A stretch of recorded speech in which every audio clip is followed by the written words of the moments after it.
Papa, it's so hot. I know, son. Just a bit longer. Can we go home soon? Soon, Milo. Milo, you all right? My head hurts. I know. Just breathe. They were mean. It's okay. We'll go. The growth projections are solid, but we must address the risk slide. Agreed. The volatility index needs recalibration for the next iteration. Precisely. Let's refine it. The hallway smelled like hot concrete and old cardboard. Rowan Bellamy sat on a plastic chair outside AsterLink Energy's rear delivery entrance. His 6-year-old son Milo pressed against his side, both of them sweating through their shirts. The security badge clipped to Rowan's chest read Temp Whack Contractor.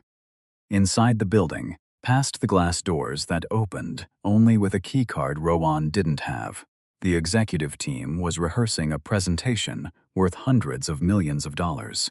Nobody had offered them water.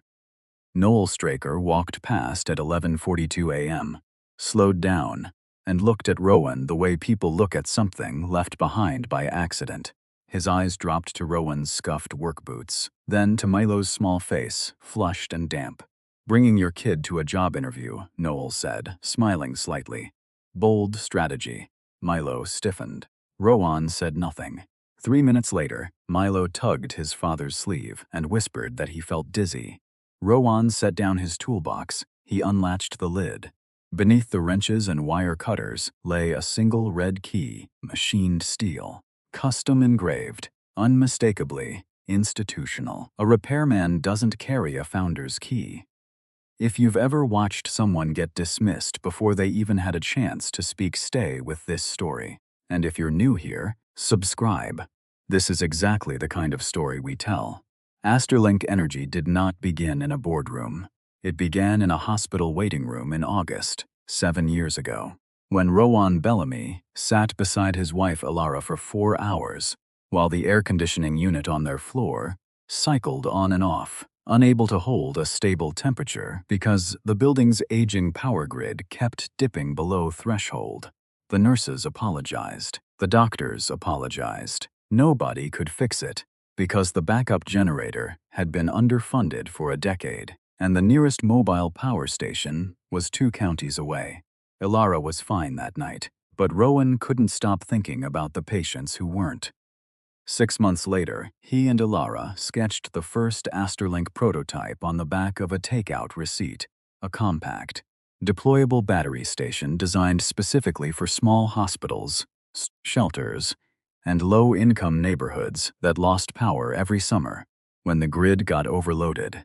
His closest friend, an engineer named Matteo Venn, joined them within the year. The 3 of them built the first working unit in a rented garage in Phoenix, powered it up at 2 a.m., and stood there in the dark, watching a single fluorescent light flicker on. Alara taped a piece of paper to the wall that night. She wrote, "The light doesn't get to choose who it shines on first." That sentence became the foundation of everything. The company's legal structure reflected it. Rowan held controlling shares, but more importantly, he'd worked with their original attorney to embed a provision called the Lantern Clause, a founder's intervention right, activatable if AsterLink's leadership materially abandoned its humanitarian mission. The name came from Alara.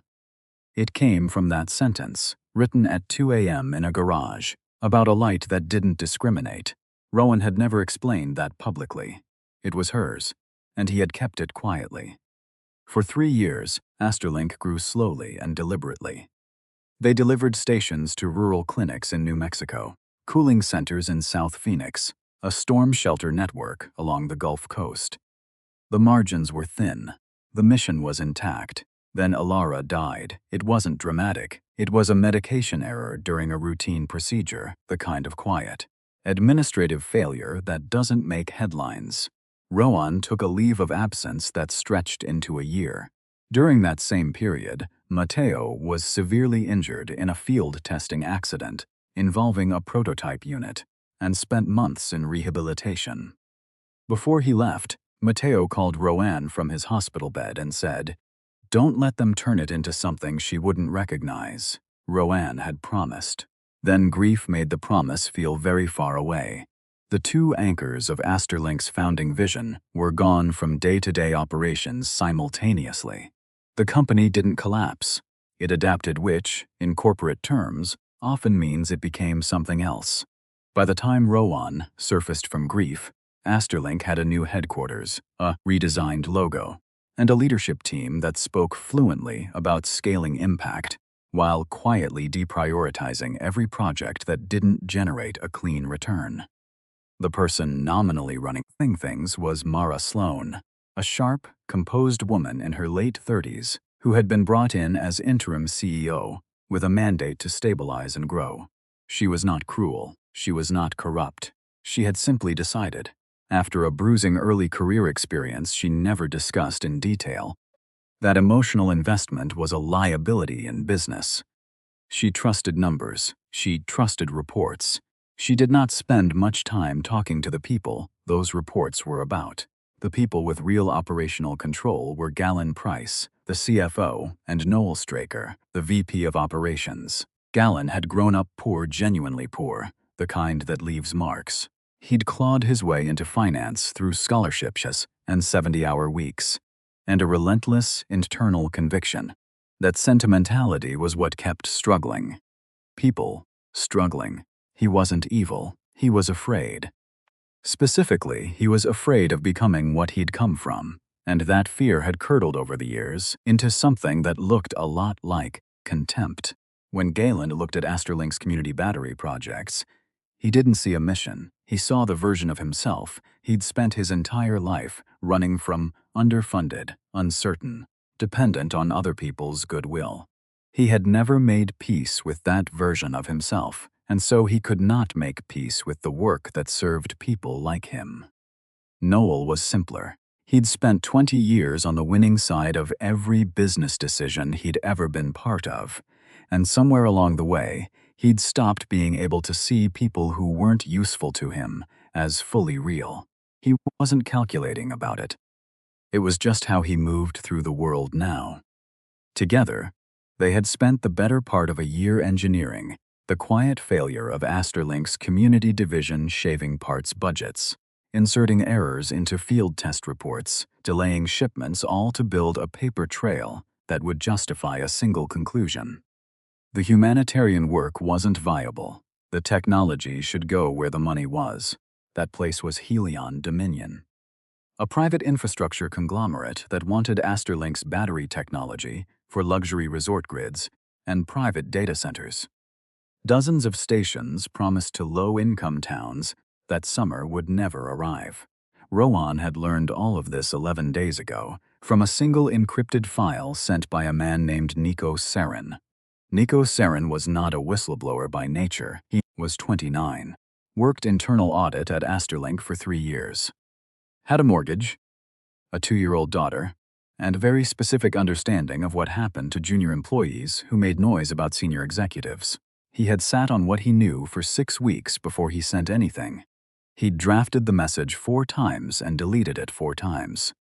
The 5th time, at 1:17 a.m. on a Tuesday, he finally hit send and then sat in his kitchen for an hour, not feeling like a hero, just feeling like a man who had done something he couldn't undo.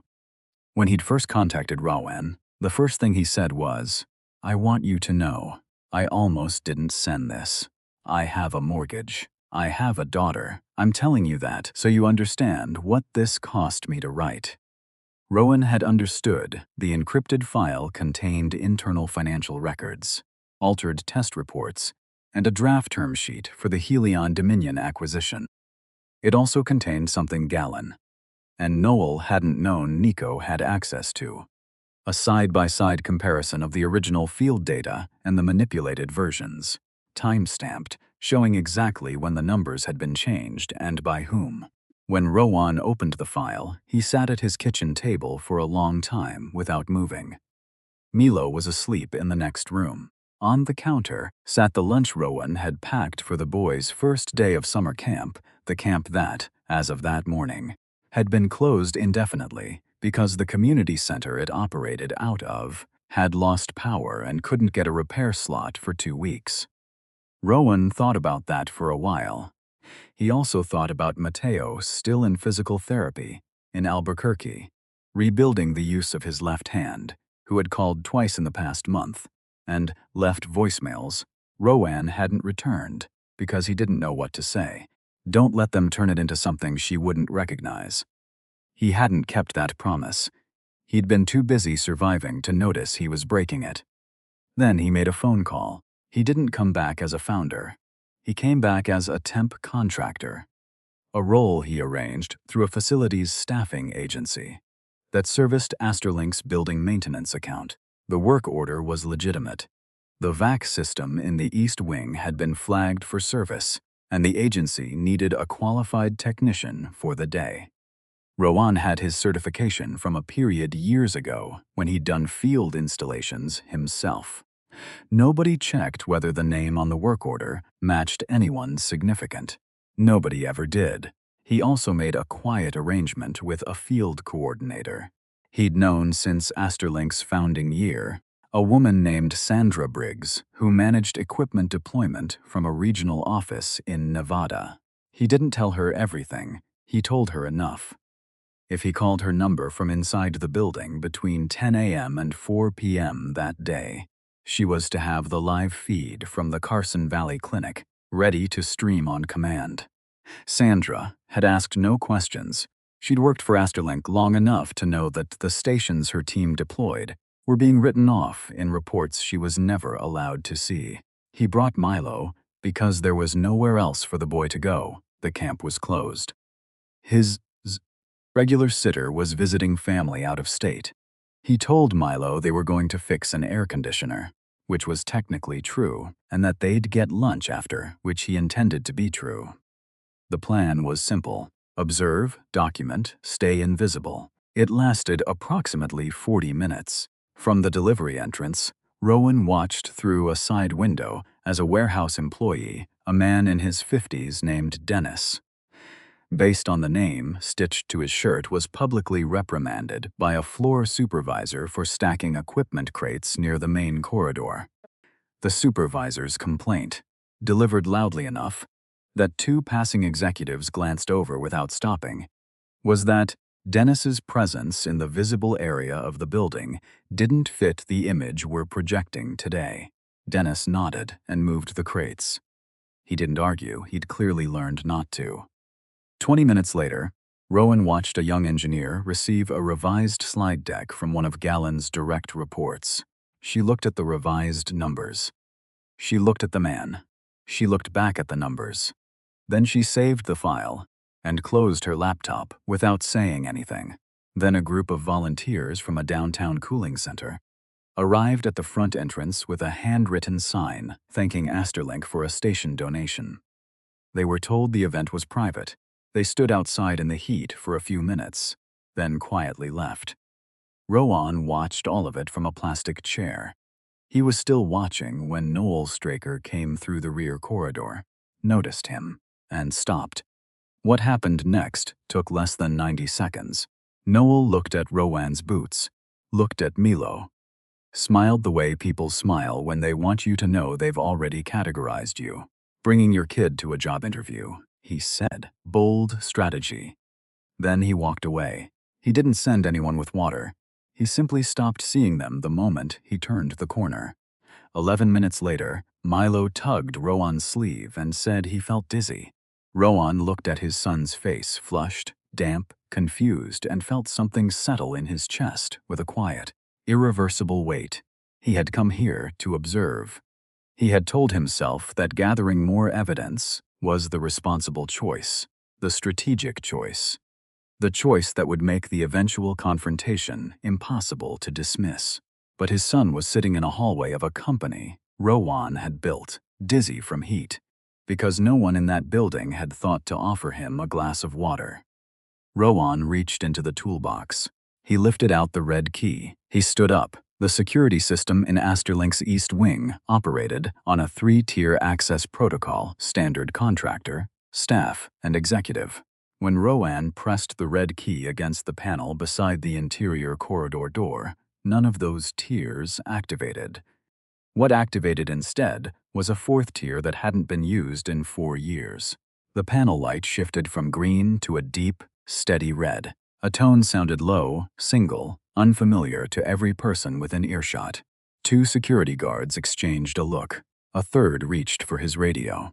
On the main floor, a technician monitoring the building's access dashboard stared at his screen and said quietly, "What is that?" The red key was not purely mechanical. It contained an embedded chip, a detail Rowan, and the company's original IT lead had coded into the building's access architecture during the first lease. The chip granted founder-level access across AsterLink's integrated systems, physical security, document servers, and the presentation infrastructure that had been built on the same internal network. Nobody in the current organization had known to remove it, because nobody had known it existed.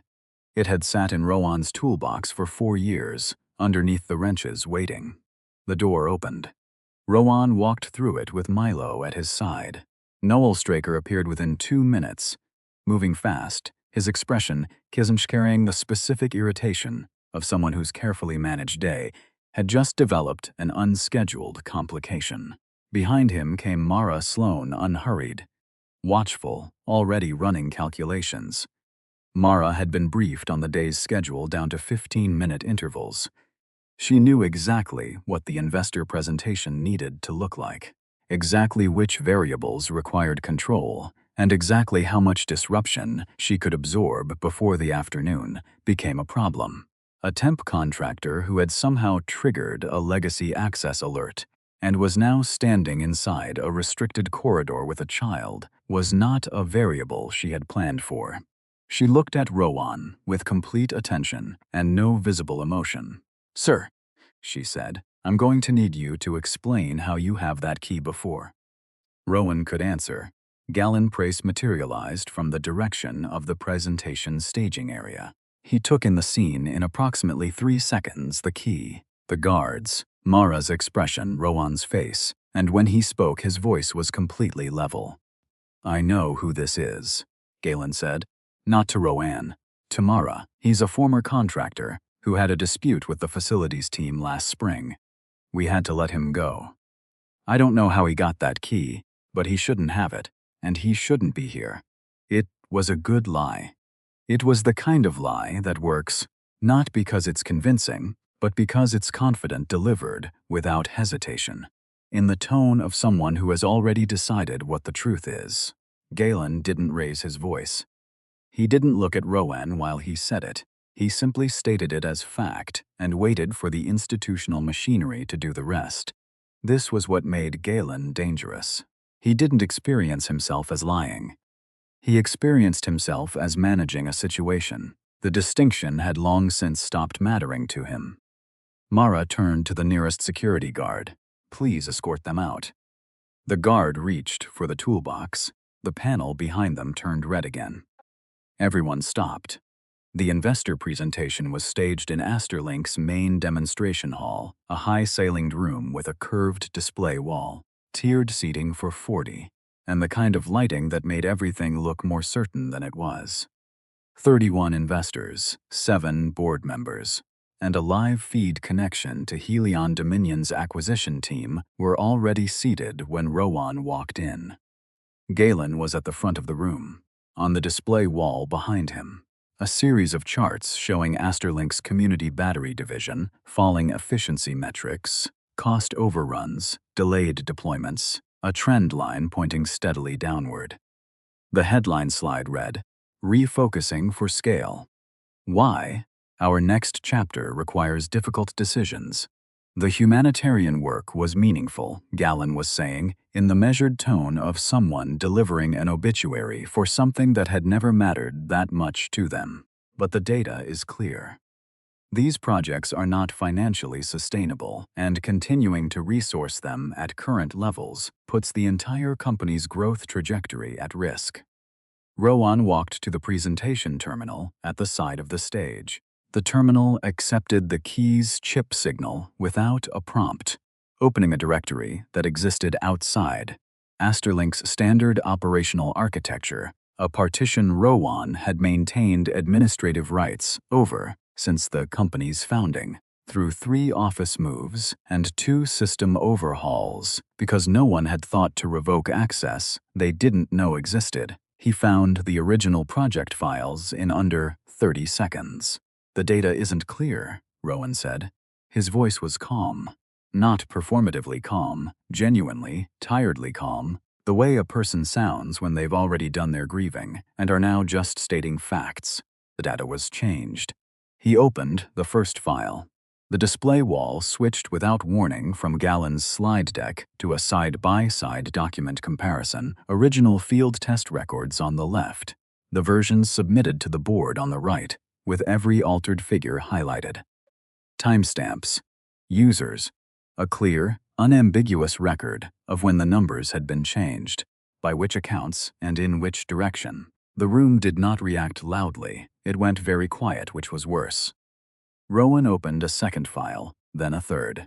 Each one followed the same pattern: real data on one side, manufactured narrative on the other. The battery stations weren't failing. They had been made to appear to fail. The parts hadn't run out. They'd been redirected. The test errors weren't engineering problems. They were insertions. "There's one more thing," Rowan said. He connected to Sandra Briggs in Nevada, the call she'd been waiting for since 10 a.m. The display wall shifted again, this time to a live video feed from the Carson Valley Clinic, currently running on an AsterLink battery station that Gallen's most recent board report had listed as non-functional. The clinic's waiting room was visible on screen. A ceiling fan turning, a refrigerator unit, humming, a nurse moving between patients.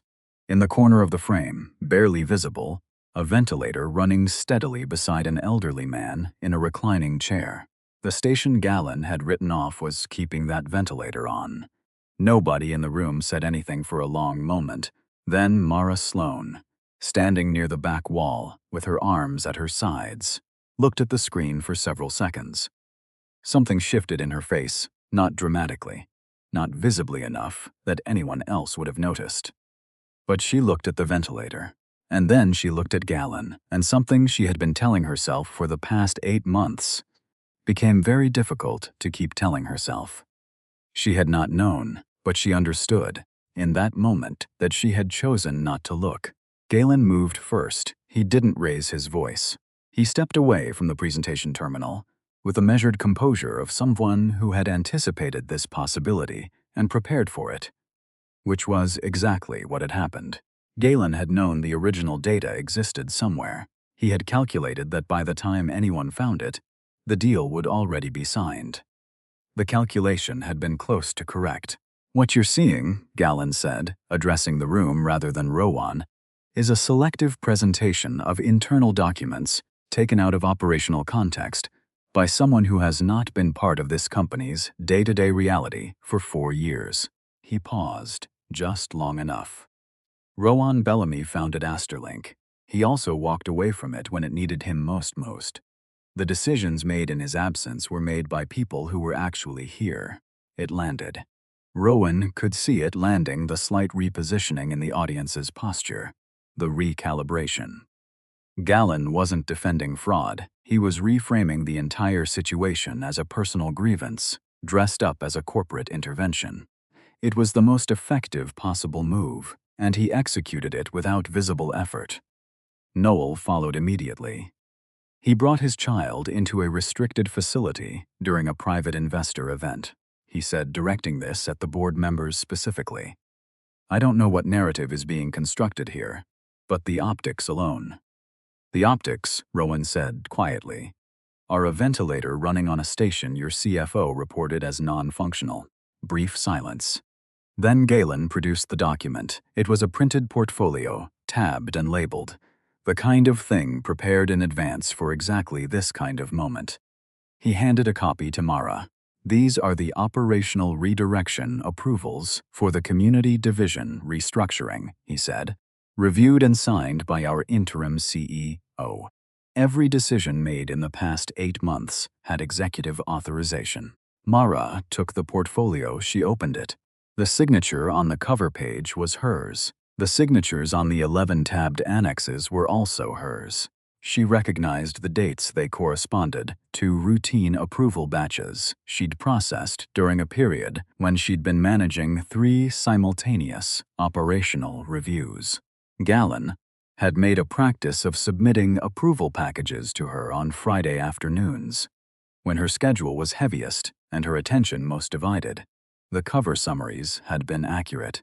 The annexes attached to them had not matched what the summaries described. She had signed cover documents. She had not read every annex. She had trusted that what was attached to her signature reflected what she'd been briefed on. It had not. Her face didn't change. But her stillness became a different kind of stillness. The stillness of a person who has just seen clearly something they had previously chosen to see only partially.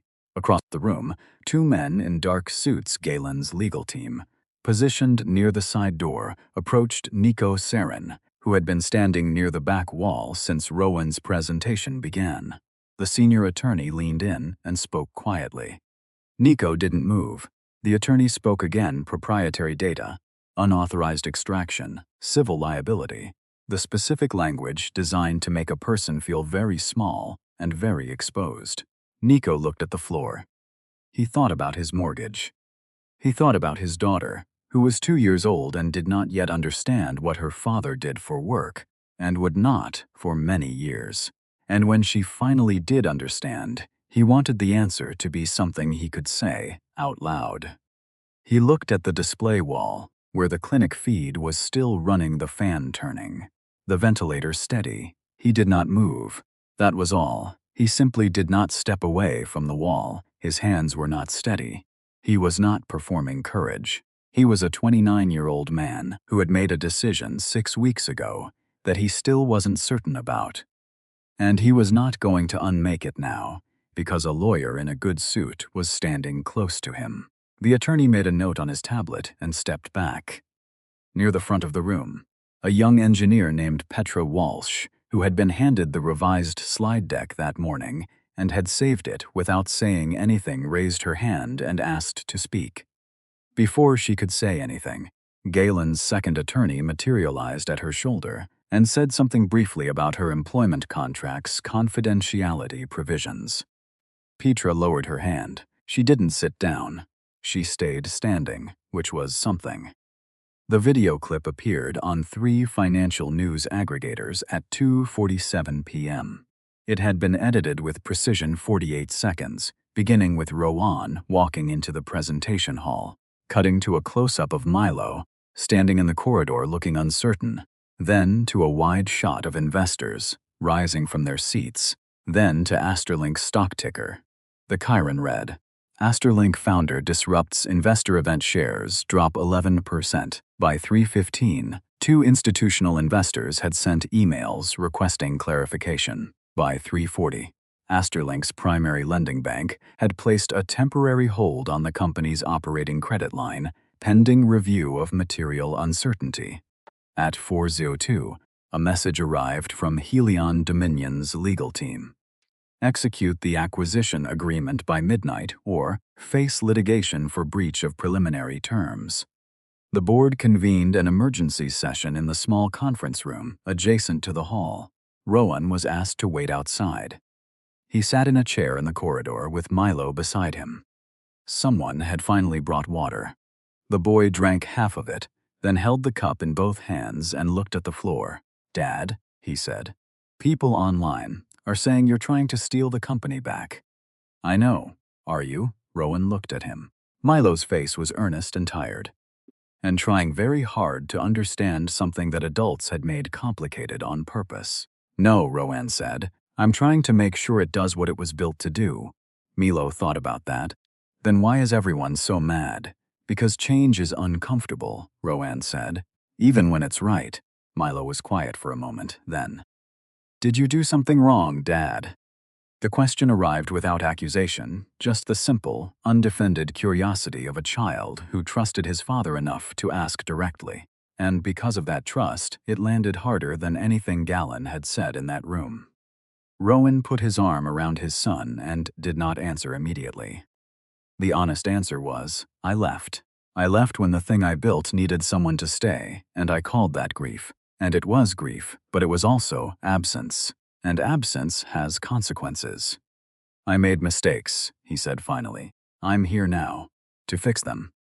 The basement laboratory had not been officially decommissioned. It had simply been forgotten, which, in a company that had spent 4 years aggressively redecorating its identity, amounted to the same thing. The elevator required a manual override to access the sub-level. The corridor lights ran on a motion sensor that took a few seconds to register. So when Rowan and Milo stepped out of the elevator, they stood briefly in complete darkness before the fluorescents stuttered on one by one, illuminating a long hallway lined with shelving units, prototype casings, and equipment that hadn't been touched since the previous administration. Milo stayed close without being told to. The laboratory itself was at the end of the hall, a wide, low-ceilinged room that smelled like solder and old paper. Most of the workbenches were covered in dust sheets. A whiteboard on the far wall still held a circuit diagram in Mateo's handwriting. The marker faded to near invisibility on the wall beside the main door. Someone had pinned a map of the American Southwest with small colored markers indicating target communities, clinics, shelters, schools, low-income residential clusters. Many of the markers had names written beside them in a hand Rowan recognized immediately. Ilara's handwriting was small and precise and slightly slanted to the left. Below the map, in larger letters, she had written directly on the wall in black marker, "The light doesn't get to choose who it shines on first." Milo read it slowly, his lips moved. "Mom wrote that," Rowan said. I know. Milo had seen photographs of Ilara's handwriting. He looked at it for a moment. Why did she write it on the wall? Because paper moves. Walls stay. Milo walked closer to the map, looking at the colored markers, the names written in his mother's hand. Places she had never visited. People she had never met. She had written their names anyway. Rowan sat on the edge of a workbench and told Milo the truth. Not all of it, not the financial details, not the legal mechanics, but the shape of it. That this company had been built for a reason, that the reason had been his and Ilara's and Mateo's together, that he had left because he was in pain, and leaving felt survivable in a way that staying hadn't, and that while he was gone, people with different priorities had quietly redirected everything toward different ends. He also told Milo about the lantern clause, what it was called, and why, that his mother had come up with the name, and that she had insisted on writing the protection into the company's legal foundation, not to give Rowan power, but to protect the reason the company existed in the first place. She knew, Rowan said, that one day she might not be here to remind people what they were supposed to be doing, so she wrote it into the law. Milo looked at the wall for a long time. After that, I thought, Rowan continued, that stepping back was the right thing, that I needed to take care of you, and that was enough. But if I let this happen, if I walk away again because it's hard, or because I'm tired, or because the people doing the wrong thing are louder than I am, then I'm teaching you something, and I don't want to teach you that. What would you be teaching me? That when something you built gets used to hurt people, you can just leave and call it someone else's problem. Milo was quiet.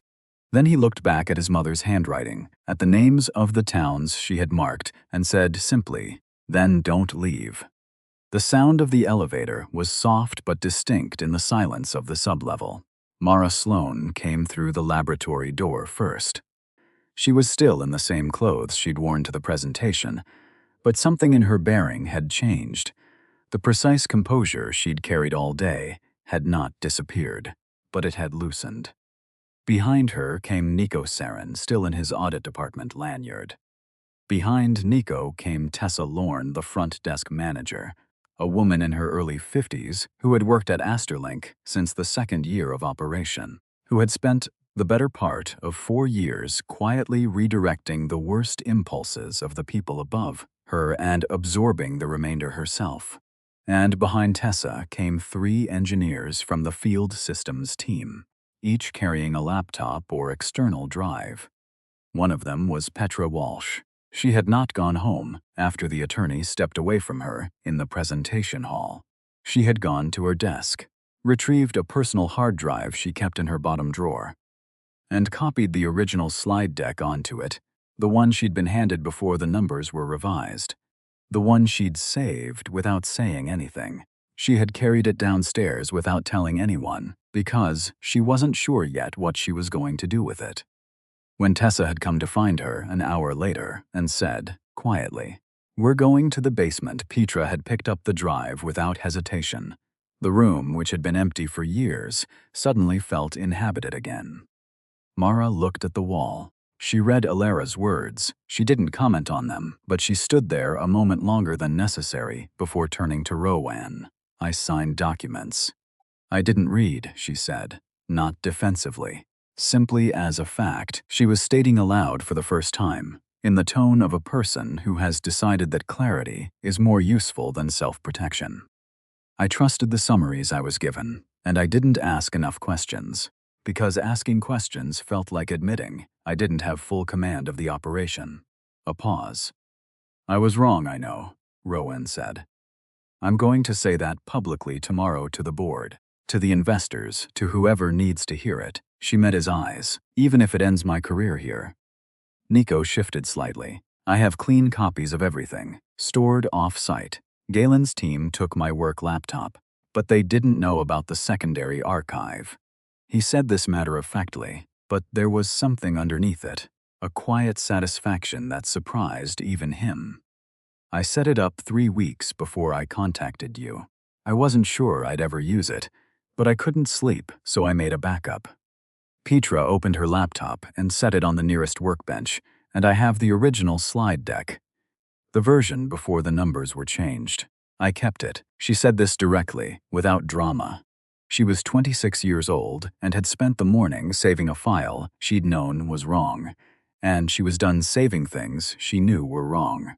Rowan looked around the room, at Mara, who had come down here with no guarantee of what she'd find, at Nico, who had not stepped away from the wall, at Tessa, whose presence here in a forgotten basement laboratory, at the end of a day that had tried to bury the company's original purpose, was itself a complete sentence, at Petra, who had carried a hard drive in her pocket all afternoon, because she hadn't been able to make herself leave without it, at Milo, sitting on a workbench beside Alara's map, watching all of it. "All right," Rowan said. "Then let's finish it." The all-company meeting the following morning was not held in the presentation hall. Rowan set it up in the main atrium, the open space at the center of the building, where delivery staff, custodial workers, and administrative employees passed through every day alongside executives. He arranged 2 large monitors at one end and connected them to the same live feed from the Carson Valley Clinic that had run during the investor presentation. The clinic was still operational. The ventilator was still running. Mara spoke first. She stood in front of every employee who had come, and nearly all of them had, including warehouse staff, contractors, and junior engineers who had been told for years that their concerns were above their pay grade. And she spoke for 11 minutes without notes. She described what she had signed without reading. She described Galen's pattern of submitting approval packages on Friday afternoons, when her attention was most divided, with accurate cover summaries and quietly falsified annexes. She described the culture she had permitted by treating managerial coldness as professional competence. She described the morning she had ordered Rowan and Milo removed from the building without asking a single question about who Rowan was, because the way he was dressed had already told her everything she'd decided to know. She did not perform remorse. She stated facts and accepted their implications. Then she announced 3 things: the immediate freezing of the Helion Dominion Agreement, the formal recognition of Nico Sarin as a protected internal whistleblower, and her own request to the board that an independent review be conducted of every operational decision made in the prior 8 months. As for Helion Dominion's midnight deadline, their litigation threat had arrived, been reviewed by AsterLink's outside counsel, and been assessed as difficult to sustain given the emerging evidence of fraud in the underlying transaction. Helion Dominion's own legal team, it turned out, had not known the full picture of how the acquisition had been structured. By morning, they had withdrawn the threat and requested a pause on all proceedings pending their own internal review. After Mara, Rowan stepped forward. He activated the lantern clause. He did it without theater, a formal filing through AsterLink's legal system, transmitted simultaneously to the board, the company's regulatory council, and the securities oversight body that governed public disclosures. The clause was precise in its scope. It did not give Rowan unilateral control. It triggered a mandatory governance review, suspended the authority of any executive implicated in mission breach conduct, and reinstated founding charter protections over the company's humanitarian commitments. Galen Price and Noel Straker were suspended from operational authority before noon. By the following week, their cases had been referred to the appropriate federal oversight bodies: securities fraud, financial misrepresentation, and breach of fiduciary duty covered between them. When the security team came to escort Galen from the building, he stopped in the atrium and looked at Rowan for a long moment. "You know, this company will never be what it could have been," he said. His voice was even. It was the voice of a man who believed completely what he was saying. Rowan looked at him. He thought about the boy Galen, had once been poor and afraid, and certain that the only way to survive was to become someone who didn't need anyone. He felt something close to sorrow for that boy, not for the man standing in front of him. "Alara knew that too," Rowan said. "We built it anyway." Galen said nothing. For the first time in a long time, he had no response prepared. He walked out. The board members who had received advance notice of the Helion Dominion terms and said nothing were individually referred for review. Nico returned to work. A new internal audit independence policy. One Nico himself was asked to help draft was filed with the board as a governance amendment. Petra Walsh was invited to serve alongside two other engineers as a founding member of AsterLink's newly created technical ethics panel, a standing committee with the authority to flag operational decisions that conflicted with the mission charter. She accepted before Rowan had finished the sentence, and in the first board meeting held after the governance review, a new seat was formally established. A community advisory position, filled on a rotating basis by representatives from the neighborhoods and facilities AsterLink's stations served. The first person invited to fill that seat was the director of the Carson Valley Clinic. He accepted. Rowan called Matteo that evening. Matteo picked up on the second ring, and Rowan told him everything. And when he was done, there was a long silence. And then Matteo said, "She would have been insufferably proud of you." Rowan laughed for the first time in what felt like a very long time. 3 months later, the hallway smelled different. It still faced north, still caught the full weight of the afternoon sun, still had the same concrete floor, and the same industrial door with the same delivery entrance sign bolted above it. But someone had run a proper HVAC line to it over the summer, and the temperature inside was 20 degrees cooler than it had been in July.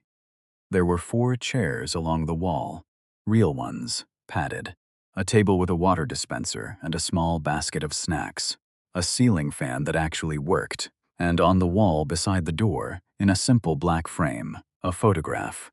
Rowan Bellamy, standing in the garage in Phoenix, the night the first prototype powered on. She was laughing at something off-camera. The fluorescent light above her was on. Rowan stood in the hallway for a long moment before Milo came in behind him.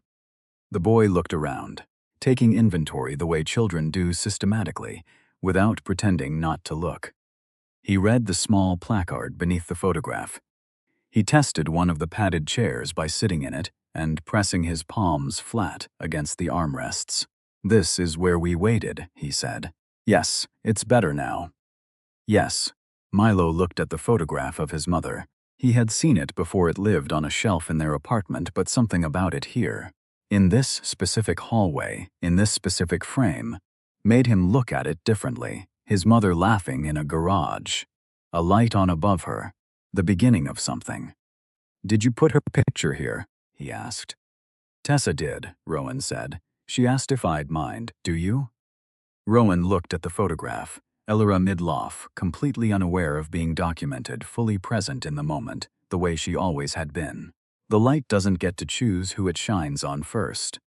She had written that on a basement wall at 2 in the morning, and then gone home and made coffee and gone to bed, because for her it hadn't been a manifesto.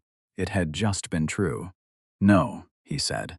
"I don't mind at all." The building was quieter these days. Not emptier, but quieter in the way places get when the low-grade tension that everyone has learned to absorb finally lifts. People moved through the corridors without the particular vigilance of employees, who have learned to calculate the mood of whoever is above them before deciding how to walk. The sign at the main entrance that had designated a VIP reception area had been replaced. The new one read, in plain letters, "Everyone who walks through this door deserves to be treated with respect." It was not a dramatic transformation. AsterLink had not become a different company overnight. The financial recovery was slow. 3 board members had resigned.